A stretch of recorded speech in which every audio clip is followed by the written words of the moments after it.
terms of crime and crime prevention. This is about MS-13, and we'll have another announcement next week with the Attorney General, the FBI, and others concerning our cities, because the left-wing group of people that are running our cities are not doing the job that they're supposed to be doing, and it's not a very tough job to do if they knew what they were doing. So we'll be talking about that next week and probably have an announcement as to what we're planning to do to help them. They're supposed to be asking for help, and they don't want to ask, so maybe they're proud or maybe they think it's bad politically, but we can't have happen what's happening. But we're here today to provide an update on my administration's all-out campaign to destroy MS-13, a vile and evil gang of people. We've just concluded a historic operation leading to the arrest and indictment of dozens of savage MS-13 members and leaders all across the country. So this is something that's taken place over the last few days. I want to thank Attorney General Barr for doing a great job in many ways, not just here. Acting Secretary of Homeland Security Wolf and FBI Director Wray for joining us today, and we'll be discussing a little bit about what we did and where we're going. But MS-13 has been a problem for our country for a long time. We've taken them out by the thousands. While radical left-wing politicians have fought to open borders and welfare for illegal aliens, my administration has fought for safe streets. We want security for our people. We want the rule of law. We want law and order. In the last 3 years, ICE has deported over 16,000 gang members and arrested over 2,000 members of MS-13. Think of those numbers, 16,000 and arrested over 2,000 members of MS-13. We've also deported a lot of the MS-13s out of our country. This week's actions by the Joint Task Force Vulcan is the most recent offense this has been a big offensive in my administration's war on foreign gangs, of which we came into this administration and we said, what's going on? We had gangs from countries that you wouldn't believe. More than 20 of the criminals we indicted and arrested in the past 7 days were illegal aliens. Yesterday, for the first time ever, the Eastern District of Virginia, thank you very much, indicted MS-13 leaders on charges of terrorism. So we have the MS-13 leader on charges of terrorism, and that's a first. Is that correct? Yes. We're using terrorism, which gives us extra strength. In New York and Nevada, 21 MS-13 members and leaders have been indicted on charges including murder, kidnapping, and drug trafficking.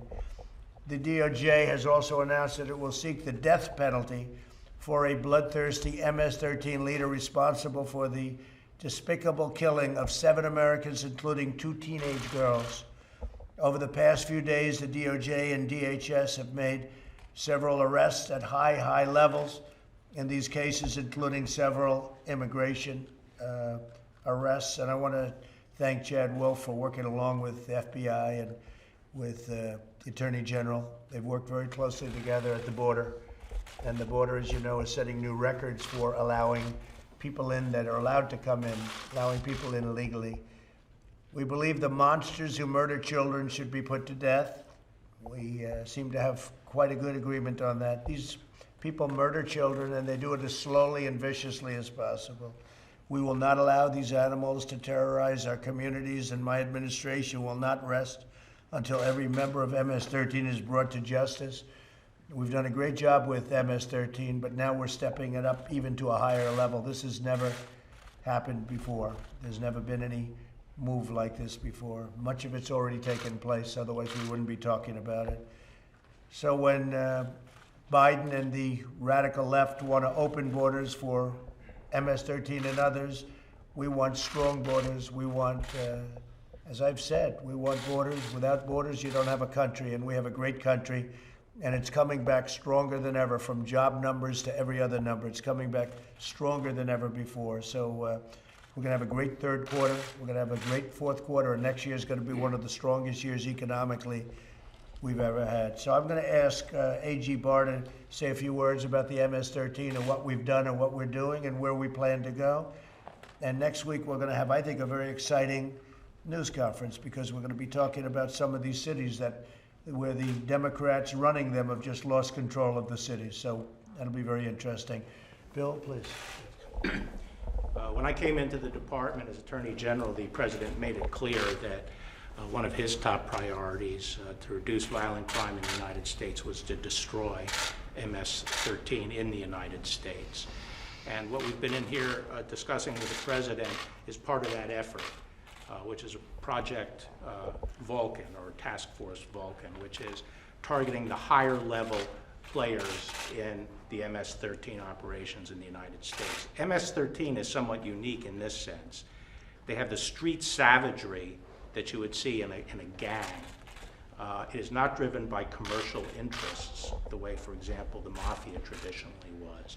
It's about honor of being the most savage, bloodthirsty person you can be and building up a reputation as a killer.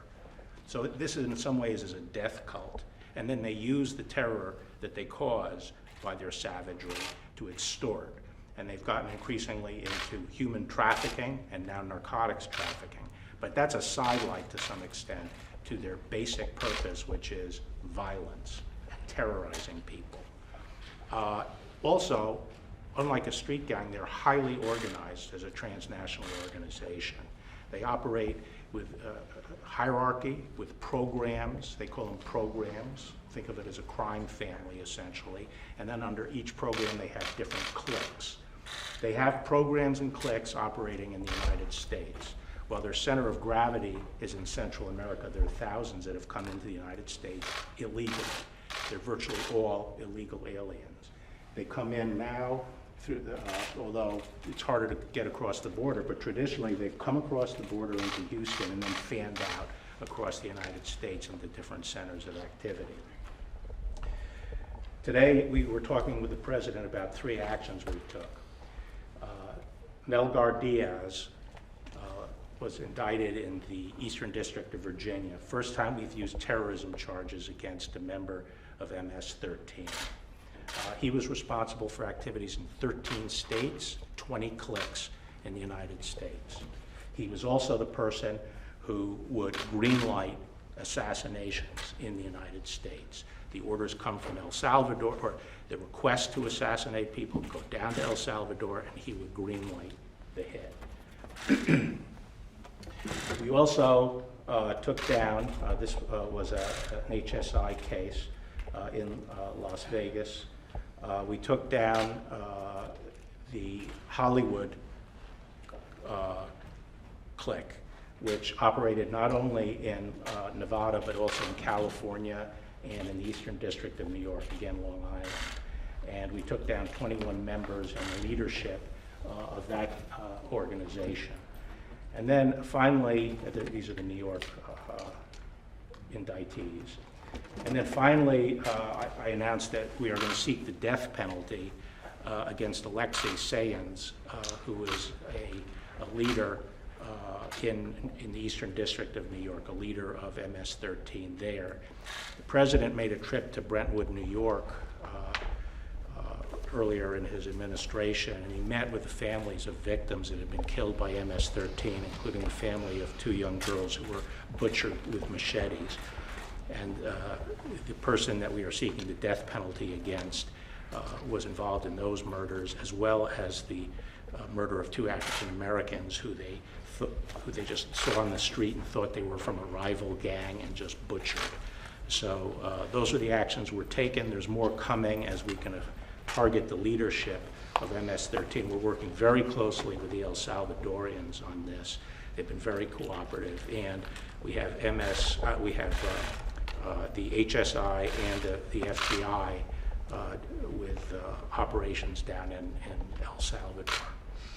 In past administrations, El Salvador, Honduras, Guatemala did not cooperate with the United States at all. They wouldn't let us bring people back. And under this administration, a long time ago, almost I would say my 2nd or 3rd day, I said, that's not going to work. They'd bring them back and they'd say, get them out of here, we're not taking them. And they don't say that anymore. They don't even come close to saying that anymore. So the operation is going to be very good. This is probably the meanest, worst gang anywhere in the world, the MS-13 group. And a big dent is put in them. It took place over the last few days and really over the last year. Heavy focus on MS-13. They're an evil group of people. They're sick, they're deranged, and we're taking care of it. And I want to just thank these great crime fighters that are with us today. Thank you. So It's the really U.S. Attorney fantastic. I from appreciate it. Nevada, Nick Trutanich, the U.S. Attorney from the Eastern District of Virginia, Zach Terwilliger, obviously you know the Director of the FBI, Matt Albens of the ICE, Mike Carvajal of Bureau of Prisons. You might ask why the Bureau of Prisons, because they do like to try to operate out of prisons, and we have to make sure we collect intelligence in the prison system. And then Regina Lombardo of ATF, Tim Shea of DEA, and of course you know the Secretary of DHS, Chad Wolf. It's like central casting. If we forgot one I'm sorry. person. The head of this program is John Durham Jr. from the Eastern District of New York, who has spent, how many years has he spent? I've been in the office 15, but I've been doing MS-13 for 10 years. 10 years. On Long Island, which is one of the hotbeds of MS-13 activity, or at least was. Good luck, Jim. Good luck. That's really great. So important. It's like central casting. People are like central casting, and you're going to do a great job, and we appreciate it. And we will be meeting you in a similar vein, but a little different subject next week, and that concerns our cities, and again, people that have lost control of some of our great cities. We're going to straighten things out. Thank you all very much. Thank you. You Thank you. talked about taking over cities earlier this week. Is that what next week's announcement is You'll about? be seeing next week. We'll have a conference next week, and we'll tell you in great detail, but it's something that I think at this point, the American people want to see. They've been run very poorly, these cities, whether it's Seattle, where we were getting ready to go in and they decided to go in, and that's good. Minneapolis, where we had the National Guard go in, and as soon as they did that, we straightened that mess out. They should have been able to do it locally with their police. Their police are good. They were told not to do anything. Or many other cases. We're doing a great job in Portland. Portland was very rough, and they called us in, and we did a good job, to put it mildly. Many people in jail right now. But we have other cities that are out of control. They're like war zones. And if the city isn't going to straighten it out, if local politicians, all in this case, I don't say this for political reasons, they're all Democrats. They're liberal, left-wing Democrats. And it's almost like they think this is going to be this way forever. Where in Chicago, 68 people were shot and 18 died last week. We're not going to put up with that. We're not going to put up with that. So that's for our next discussion. Thank you all very much. I appreciate it. Thank you. Mr. President, your former attorney, your former attorney I get along very well with Dr.